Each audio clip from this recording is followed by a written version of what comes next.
Box office Sultan, craze ಕಬಾಬ್, challenging star Darshan ಅಭಿನಯದ ರಾಬರ್ಟ್ಗಾಗಿ ಅಭಿಮಾನಿಗಳು ಕಾದು ಕಾದು ಸುಸ್ತಾಗಿ ಕುಳಿತಿದ್ದಾರೆ. ಚಿತ್ರಮಂದಿರದಲ್ಲಿ 100% ಪ್ರೇಕ್ಷಕರಿಗೆ ಅವಕಾಶ ಕಲ್ಪಿಸಿದ ಬಳಿಕವಷ್ಟೇ ರಾಬರ್ಟ್ ರಿಲೀಸ್ ಆಗುತ್ತೆ ಎಂದು ನಿರ್ಮಾಪಕ ಉಮಾಪತಿಯವರು ಇತ್ತೀಚೆಗೆ ಹೇಳಿದರು. ಈ ಬಗ್ಗೆ ಈ ಹಿಂದಿನ ಎಪಿಸೋಡ್ನಲ್ಲಿ ತಿಳಿಸಿದ್ವಿ. ಆದರೆ ಇದೀಗ ಚಿತ್ರಮಂದಿರ 100% ತೆರೆದ ಬಳಿಕವೂ ರಾಬರ್ಟ್ ರಿಲೀಸ್ ವಿಳಂಬವಾಗುತ್ತಾ ಅನ್ನೋ ಅನುಮಾನವಿದೆ.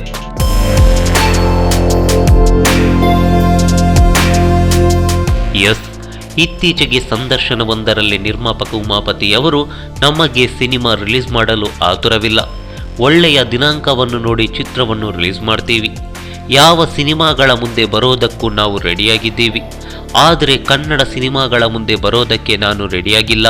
ನಮ್ಮ ಕನ್ನಡ ಸಿನಿಮಾ ಬರ್ತಿದೆ, ಆ ಡೇಟನ್ನು ಬಿಟ್ಟುಕೊಡಿ ಅಂದರೆ 100% ಬಿಟ್ಟುಕೊಡ್ತೀನಿ. ನನಗೆ ನಮ್ಮ ಕನ್ನಡ ಸಿನಿಮಾನೇ ಇಂಪಾರ್ಟೆಂಟ್. ಒಂದು ಚಿಕ್ಕ ಸಿನಿಮಾ, ಅದು ಆರ್ಟ್ ಸಿನಿಮಾ ಆದರೂ ಅದಕ್ಕೆ ನನ್ನ ರಿಲೀಸ್ ಡೇಟನ್ನು ಬಿಟ್ಟುಕೊಡ್ತೀನಿ. ಹಾಗೆ ತಮಿಳು, ತೆಲುಗು, ಹಿಂದಿ, ಇಂಗ್ಲಿಷ್ ಯಾವ ಭಾಷೆಯ ಸಿನಿಮಾಗಳು ಬರಲಿ, ಅವರ 10 ಸಿನಿಮಾ ಬಂದರೂ ನನ್ನ ಒಂದು ಸಿನಿಮಾದಲ್ಲಿ ಅವರು 1 ತಿಂಗಳು ಮಾಡುವ ಬಿಸ್ನೆಸ್ ಅನ್ನು ನಾನು 2 ದಿವಸದಲ್ಲಿ ಮಾಡಿ ತೋರಿಸ್ತೀನಿ ಎಂದು ಪರಭಾಷಾ ಚಿತ್ರಗಳಿಗೆ ಸಡ್ಡು ಹೊಡೆದ್ರು.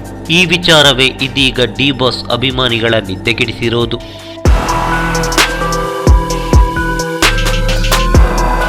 ನೂರು ಶೇಕಡ ಚಿತ್ರಮಂದಿರ ಯಾವಾಗ ತೆರೆಯುತ್ತೆ, ನಮ್ಮ ಸಿನಿಮಾವನ್ನು ಯಾವಾಗ ರಿಲೀಸ್ ಮಾಡೋಣ ಎಂದು ಅದೆಷ್ಟೋ ನಿರ್ಮಾಪಕರು ಕಾದು ಕುಳಿತಿದ್ದಾರೆ. ಈ ಪೈಕಿ ಒಂದಿಷ್ಟು ಸ್ಟಾರ್ ನಟರ ಚಿತ್ರಗಳೂ ಇವೆ. ಮತ್ತೊಂದೆಡೆ ಚಿತ್ರಮಂದಿರಗಳ ಅಭಾವವೂ ಉಂಟಾಗಿದೆ. ಪರಿಸ್ಥಿತಿ ಹೀಗಿರುವಾಗ ಯಾವುದೇ ಚಿತ್ರತಂಡವೊಂದು ನಿಮ್ಮ ರಿಲೀಸ್ ಡೇಟನ್ನು ನಮಗೆ ಕೊಡಿ ಎಂದು ರಾಬರ್ಟ್ ನಿರ್ಮಾಪಕ ಉಮಾಪತಿಯವರಲ್ಲಿ ಕೇಳಿದರೆ ರಿಲೀಸ್ ಡೇಟ್ ಮುಂದಕ್ಕೆ ಹೋಗೋದು ಕನ್ಫರ್ಮ್. ಅದೇ ಸ್ಟಾರ್ ನಟರ ಸಿನಿಮಾಗೆ ರಿಲೀಸ್ ಡೇಟ್ ಬಿಟ್ಟು ಕೊಟ್ಟರೆ ಚಿತ್ರಮಂದಿರಗಳ ಅಭಾವದಿಂದ ಮತ್ತೆ 50+ ದಿನಗಳು ರಾಬರ್ಟ್ ರಿಲೀಸ್ ಮುಂದಕ್ಕೆ ಹೋಗುತ್ತೆ. ಹಾಗಾದರೆ ರಾಬರ್ಟ್ ಯಾವಾಗ ತೆರೆ ಕಾಣುತ್ತೆ ಎನ್ನುವುದೇ ಬಹುದೊಡ್ಡ ಪ್ರಶ್ನೆಯಾಗಿದೆ.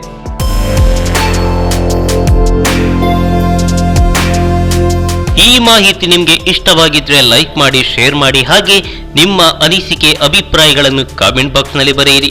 ನೀವು ನಮ್ಮ ಕೋಸ್ಟಲ್ ಕನ್ನಡ ಯೂಟ್ಯೂಬ್ ಚಾನಲ್ಗೆ ಸಬ್ಸ್ಕ್ರೈಬ್ ಆಗಿಲ್ಲ ಅಂದರೆ ದಯವಿಟ್ಟು ತಕ್ಷಣವೇ ಸಬ್ಸ್ಕ್ರೈಬ್ ಬಟನ್ಗೆ ಕ್ಲಿಕ್ ಮಾಡಿ. ಹಾಗೆ ನಮ್ಮ ಪ್ರತಿ ಅಪ್ಡೇಟ್ಸ್ಗಳನ್ನು ಶೀಘ್ರದಲ್ಲೇ ತಿಳಿಯಲು ಪಕ್ಕದಲ್ಲಿರೋ ಬೆಲ್ ಐಕಾನ್ಗೆ ಕ್ಲಿಕ್ ಮಾಡಿ. ಹಾಗೆ ನಮ್ಮ ಹೆಚ್ಚಿನ ಅಪ್ಡೇಟ್ಸ್ಗಳಿಗಾಗಿ ಕೋಸ್ಟಲ್ ನೆಟ್ವರ್ಕ್ ಫೇಸ್ಬುಕ್ ಪೇಜ್ಗೆ ವಿಸಿಟ್ ಮಾಡಿ. ಧನ್ಯವಾದಗಳು.